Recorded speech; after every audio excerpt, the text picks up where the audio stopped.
जय मिथिला। देखिए, आज हम आपको जितना भी गद्य का है ना आधा करवा देंगे, 6 चैप्टर तक करवा देंगे, जिसमें आपको करबक पहला चैप्टर है, पद सूरदास का, तुलसीदास का, छपै छपै हो नावादस, कवित्त, तुमुल कोलाहल कलम, इतना का जो जितना भी ऑब्जेक्टिव है ना, इसमें 50 से 60 दिया है, बस इतना पढ़ना, उससे ज़्यादा नहीं पढ़ना। अगर मान लीजिए हम चैलेंज करते हैं आप इसमें से कि 40 से 50 भी बना दिए ना, तो समझ जाएंगे कि नहीं आपकी तैयारी सही है। कम से कम 40 बना दिए नहीं या 50, तो आप समझेंगे कि नहीं तैयारी सही है। क्योंकि हमको नहीं लगता कि इसमें बना पाइएगा, क्योंकि देखिए इसमें याद करना पड़ता है डेट वगैरह सब, कि कब का किसका जन्म था। अगर याद है तो सही है, नहीं तो कोई दिक्कत नहीं है। इसमें रिपीटेड क्वेश्चन भी दिए हैं। देखिए रिपीटेड क्वेश्चन भी जिसको आगे चल के इंपॉर्टेंट बोलता है उसी को इंपॉर्टेंट बोलता है सब आदमी, समझे। अभी भी आई भी है, समझे। देख लीजिए, आपको 2024 के लिए है ये पहला क्वेश्चन, जिसमें ये है आपको क्या कि करबक कहाँ से लिया गया है। पहला चैप्टर जो करबक है, जिसको मलिक मोहम्मद जायसी लिखा। देखिए एक चीज याद रखिएगा, क्या आप, हम बार बार बोल रहे हैं कि आपको, अगर आप कवि का नाम और चैप्टर का नाम याद कर दिए ना, तो हम आपको गारंटी देंगे 100 मार्क्स पक्का वाला हम बताएंगे कि आपको 20 नंबर हम दिला देंगे। सिर्फ आपको ये याद रहेगा तब 20 मार्क्स। देखिए पहला देख लेते हैं उसमें से, इसलिए आपको चैप्टर का नाम और उसके कवि का नाम हमेशा याद रहना चाहिए, 110% याद रहना चाहिए। ठीक, करबक कहाँ से लिया गया है, तो आपको कहाँ से लिया गया है करबक, तो ये इसका आंसर क्या हो जाएगा आपको, तो पद्मावत से लिया गया है। ठीक, नहीं नहीं नहीं, हाँ, करबक कहाँ से लिया, पद्मावत से लिया गया है। करबक किन की रचना है, बोले थे मलिक मोहम्मद जायसी का।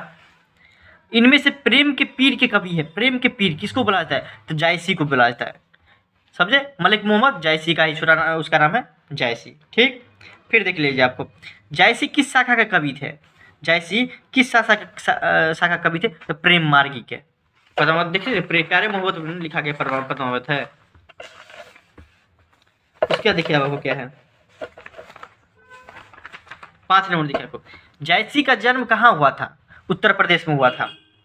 ठीक, जायसी किस तरह के कवि है, मतलब जो जायसी है वो किस तरह के कवि है, आपको सूफी कवि है। मलिक मोहम्मद जायसी किस शाखा के कवि है, अगर पूछ देगा किस शाखा कवि है, तो प्रेम मार्गी शाखा के। वही बात है जो आप पढ़े, एक ही क्वेश्चन को बार बार दे देते रहता है, तो आपको उस तरीके से देखना है। कौन सी कृति जायसी की नहीं है, इसमें से देख लीजिए आपको, कौन सा है, मृगावती जायसी ने लिखा हुआ है। ठीक, इसी में से 3-4 क्वेश्चन बन जाता है कि दे देगा कि कौन सी कृति इसमें से जो है ना आपको जायसी के द्वारा लिखा गया है, आज इसमें एगो पद्मावत दे देगा, तो पद्मावत टिक लगा देंगे। मतलब 3 याद करना है कि पद्मावत किसकी है, मलिक मोहम्मद जायसी की, आखिरी कलाम किसकी है, जायसी की है, और अखरावट किसकी है, जायसी की। ये याद रखिएगा, नहीं तो फिर समझिए कि पूछ देगा एक करके कि पद्मावत किसकी है, तो आप ये नहीं बोलिएगा कि भूल जाइएगा। इसमें से 3 क्वेश्चन और वो निकल के आ गया, ये याद रखिएगा। कौन सी रचना सूरदास की नहीं है, देखिए इसमें भी देखिए आपको सतसई जो है ना आपको सूरदास की नहीं है इसमें से। इसका मतलब कौन कौन सा है, साहित्य लहरी, सूरसागर, सुरसारवली। अब मान लीजिए 5 को 3 को दे देगा, जिसमें से एगो ये दे देगा सुरसारवली, तो पूछेगा क्या ये किसकी रचना है, तो बोलेंगे सूरदास की है। याद रखिए, ऑब्जेक्टिव यहाँ से भी बनेगा आपको एक क्वेश्चन में से। साहित्य लहरी किसकी रचना है, साहित्य लहरी किसकी रचना है, तो सूरदास की रचना है। ठीक, सूरदास किस भाषा के कवि हैं, सूरदास किस भाषा के कवि हैं, तो आपको हो जाएगा ये ब्रज भाषा के कवि हैं। ठीक, हिंदी साहित्य का सूर्य किसे कहा जाता है, सूरदास को। सूर्य किसे कहा जाता है, सूरदास को। फिर देखिए आपको सूरसागर के कवि है, कौन लिखा हुआ था सूरसागर, तो आपको सूरदास लिखा हुआ था सूरसागर। कवि के नाम, चैप्टर का नाम, आप कौन सा ये कृति लिखा हुआ था, कहाँ जन्मा था, तो वहाँ ये आपको पता रहना चाहिए। ठीक, कृष्ण भक्ति शाखा के कवि है, तो सूरदास ने लिखे हैं कृष्ण भक्ति पे, कुछ खात कुछ गिरावत, मतलब क्या, कुछ खाते हैं कुछ गिराते हैं, कुछ कृष्ण भगवान के बारे में लिखा है। कृष्ण भक्ति शाखा के कवि होंगे सूरदास। ठीक, सूरदास के दीक्षा गुरु का नाम क्या था, ये भी आपको बहुत ज्यादा पूछ सकते हैं, तो आपको हो जाएगा इसका वल्लभाचार्य, वल्लभाचार्य हो जाएगा इसका। कितना तक है, 15 तक है, 16 में। सूरसागर किस भाषा में रचित है, सूरसागर जो रचा हुआ है आपको कौन से भाषा में रचा हुआ है, तो ब्रज भाषा में रचा हुआ है। तुलसीदास का जन्म कब हुआ था, तुलसीदास का जन्म 1543 ईस्वी में हुआ था।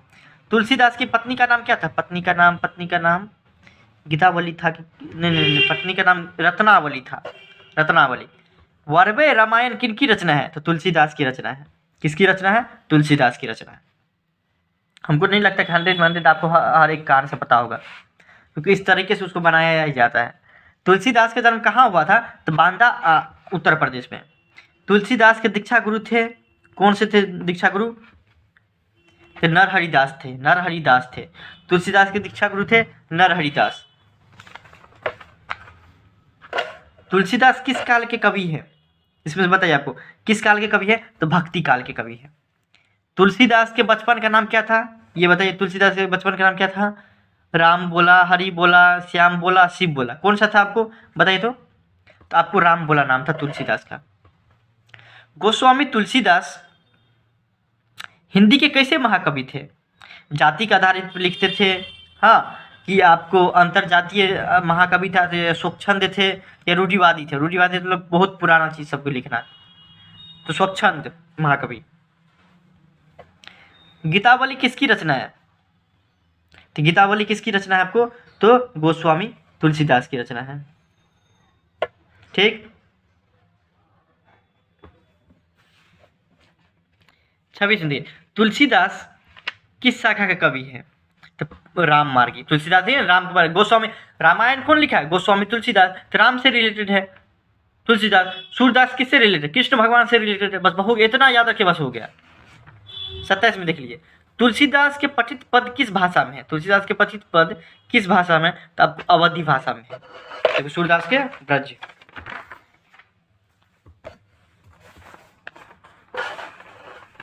28 नंबर में देख लीजिए क्या बोल रहा है। कौन सी रचना तुलसीदास की है? इसमें से देख लीजिए कि कौन सी रचना तुलसीदास की है। तो विनय पत्रिका तुलसीदास, ये 2022 में पूछा गया, तो बहुत ज्यादा ये पूछा जाता है। विनय पत्रिका कौन लिखा है? तुलसीदास। तुलसीदास की रचना कौन सा है? विनय पत्रिका। 29 में देखिए, कौन सी रचना तुलसीदास की नहीं है? इसमें से कौन सी नहीं है? तो आखिरी कलल वो जो है वो नहीं लिखा हुआ है। बाकी तुलसीदास पार्वती मंगल भी लिखा है, वैराग्य संदीपनी भी लिखा है, कवितावली भी लिखी है। कौन? तुलसीदास। महाकाव्य रामचरितमानस का प्रधान रस क्या है? प्रधान रस भक्ति रस, भक्ति के बारे में दिखाता है ना भाई। किसके बारे में लिख के दिखाता है? भक्ति के बारे में दिखाता है, राम भगवान के बारे में दिखाता है। कौन सी कृति तुलसीदास द्वारा रचित नहीं है? इसमें से कौन सा जो है रचित नहीं है? पंचवटी। पंचवटी देखिए, वैराग्य संदीपनी लिखा हुआ तुलसीदास, सही बात है। वैरामायण कौन लिखा? तुलसीदास का। जानकी मंगल कौन लिखा है? तुलसीदास लिखे हुए हैं। 32 में देखिए आपको, भक्तमाल किसकी रचना है? तो नाभादास की है। भक्तमाल किसकी रचना है? तो नाभादास की है। कौन सी रचना नाभादास की है? इसमें से कौन सा रचना नाभादास की है? तो भक्तमाल। भक्तमाल, भक्त काल ने भक्तमाल होगा। भक्तमाल किसकी रचना है आपको? तो नाभादास की है, जो कि लिखा हुआ छपई नाभादास। छपई जो लिखा हुआ वही नाभादास। नाभादास का काव्य रचना क्षेत्र था, कौन सा काव्य रचना थे? तो वृंदावन। हरिद्वार नहीं होगा, काशी ने, मथुरा ने, वृंदावन होगा। ठीक। नाभादास के दीक्षा गुरु का क्या नाम? छपई जो लिखा हुआ है नाभादास, उसके दीक्षा गुरु का नाम क्या था? है तो आपको हो जाएगा स्वामी अग्रदास। ये भी पूछा गया, 2022 में पूछा गया था ये। छपई शीर्षक के रचिता कौन है? नाभादास। नाभादास किसके समकालीन थे? किसके समकालीन थे आपको नाभादास? तो आपको विनोद कुमार शुक्ल के। अब कौन है विनोद कुमार शुक्ल पता नहीं। तुलसीदास मुक्तिबोध भूषण के नहीं थे। कौन सी रचना नाभादास की है? इसमें से देखिए, इसमें से बताइए आपको कि कौन सा रचना नाभादास की है। तो सूरसागर नाभादास लिखा गया है। क्या? नहीं नहीं नहीं, इसमें से नहीं, विनोद कुमार शुक्ल ने 37 का। तुलसीदास जो है ना नाभादास के समकालीन थे, सही बात है। और कौन सी रचना नाभादास की है? इसमें से सूरसागर तो नहीं, सूरदास की हो जाएगा, तो ये तो नहीं होगा। 110%। भक्तमाल जो है ना आपको सूरदास की, अब ये भी पढ़े हुए भक्तमाल सूरदास नाभादास की है। कबीरदास किस शाखा का कवि? कबीरदास देखिए, आपको नाम से पता चला कबीर के बारे में सुने होंगे, 100% हिंदू होंगे तो जरूर सुने होंगे। तो वो निर्गुण शाखा के थे, निर्गुण शाखा के थे। तो सगुण शाखा नहीं, सर्वगुण शाखा नहीं, इनमें से कोई निर्गुण था। जिसमें कोई गुण ना हो उसे निर्गुण कहा जाता है। 39 था, 40 नंबर देखिए क्या बोल रहे, 40 नंबर देखिए आपको, नाबादास की कविता किन दो कवियों के बारे में है? किन दो कवियों के बारे में? कवि और सूरदास के बारे में है। भूषण ने कौन सी कविता लिखी है? भूषण जो है अब कौन सा कविता लिखे? कवित्व। अब ये पढ़े कवित्व भूषण। भूषण की कविता में कौन सा रस पाया जाता है? तो आपको पाया जाता है वीर रस, एकदम पूरा वीर के बारे में। श्रृंगार रस नहीं, भक्ति रस नहीं, वात्सल्य रस नहीं। वात्सल्य मतलब माँ बेटा का प्यार, वात्सल्य कहलाता है,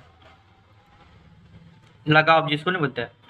शिवाजी के पुत्र का नाम क्या था? शिवाजी के पुत्र का नाम क्या था? शाहू जी। शेराजी नहीं था, वीराजी नहीं था, भानुजी नहीं था। भूषण किस काल के कवि माने जाते हैं? इसमें से कौन काल के कवि माने जाते हैं? रीति काल, आदि काल, आधुनिक काल, भक्ति काल। तो आपको रीति काल के। भूषण को भूषण की उपाधि कौन दिया था? सही बात है, ये जो भूषण है उसको भूषण की उपाधि कौन दिया था? तो राजा रुद्र शाह ने दिया था। राजा रुद्र शाह ने दिया हुआ था भूषण की उपाधि। 46 में देख लीजिए, तेज तम अंश पर कान्हा जिमी कंस पर जो मलेच्छ वंश पर शेर शिवराज है। मतलब ये जो है पंक्ति आपको बुक से लिया गया है, तो बुक तो आपको कम से कम एक बार पढ़ लीजिए ना, बस हो गया और कुछ होने। उसका हम आपको जो समरी देंगे या फिर आपको एक्सप्लेनेशन देंगे, वो आप कमेंट करेंगे, एनिमेटेड वीडियो बना देंगे हम उस पर, पूरा पूरा एनिमेटेड कार्टून की तरह आपको समझाएगा, जैसे कि मोटू पतलू सब देखते उसी तरीके से। ओगे एंड कॉकरोच कवित हो जाएगा इसका। शिवा बावनी के कितने मुक्तकों में छत्रपति शिवाजी की वीरता का बखान किया गया है? 52। भूषण ने मुख्यतः किस भाषा में रचना की? किस भाषा में की है? ब्रज भाषा में। कौन सी कृति भूषण की है इसमें से? शिवा बावनी। भूषण की कृति नहीं है इसमें से, कौन सी कृति नहीं है? तो हर्षोल्लास नहीं है। जयशंकर प्रसाद का महाकाव्य है कामायनी। कामायनी जयशंकर प्रसाद के महाकाव्य कामायनी।